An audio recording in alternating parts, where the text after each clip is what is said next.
નમસ્કાર ગુજરાતવાસીઓ, આપ સૌનું સ્વાગત છે ગુજરાત વેધર અપડેટ ચેનલમાં. પાછા આપણે હવામાનની આગાહી લઈને આવી ગયા છીએ. હવામાન નિષ્ણાત અમારા પટારે કરી દીધી છે તોફાની આગાહી. કમોસમી વરસાદ બોલાવશે ભૂકા. હવામાન નિષ્ણાત અંબાલાલ પટેલ તાજેતરમાં આપેલી આગાહીમાં જણાવ્યું છે કે માર્ચના અંતિમ દિવસો અને એપ્રિલના શરૂઆત દરમિયાન રાજ્યમાં ફરીથી માવઠું પડી શકે છે. ખાસ કરીને 4 એપ્રિલ આસપાસ રાજ્યના ઘણા વિસ્તારોમાં વરસાદી પરિસ્થિતિ સર્જાઈ શકે છે, જેના કારણે હવામાનમાં અચાનક ફેરફાર જોવા મળે છે. આ માવઠા પાછળનું મુખ્ય કારણ પશ્ચિમી વિક્ષોભ હોવાનું જણાવવામાં આવી રહ્યું છે.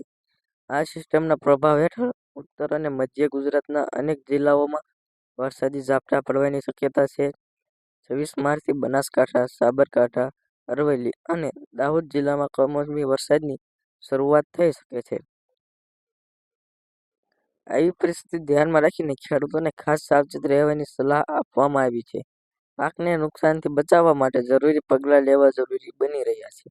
રાજ્યમાં આવનારા દિવસોમાં હવામાન અસ્થિર રહેવાની શક્યતા હોવાથી લોકો માટે પણ સતર્ક રહેવું મહત્વપૂર્ણ બન્યું છે. માર્ચના છેલ્લા દિવસો અને એપ્રિલ શરૂઆત દરમિયાન પવનની ગતિમાં પણ વધારો થવાની સંભાવના છે.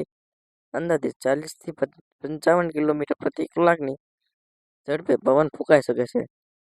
આ પરિસ્થિતિને કારણે ખાસ કરીને આંબાના બગીચાઓ અને કેરીના પાક નકારાત્મક અસર પડી શકે છે. સાથે આવનારા સમયમાં બંગાળના ઉપસાગર અને અરબ સાગર વિસ્તારમાં ચક્રવાતી પરિસ્થિતિ સર્જાવાની શક્યતા વ્યક્ત કરવામાં આવી છે, જેના કારણે હવામાન વધુ અસ્થિર બની શકે છે. તો મિત્રો, આ ચેનલ પર નવા હો તો આ ચેનલને સબસ્ક્રાઇબ કરી દીજો.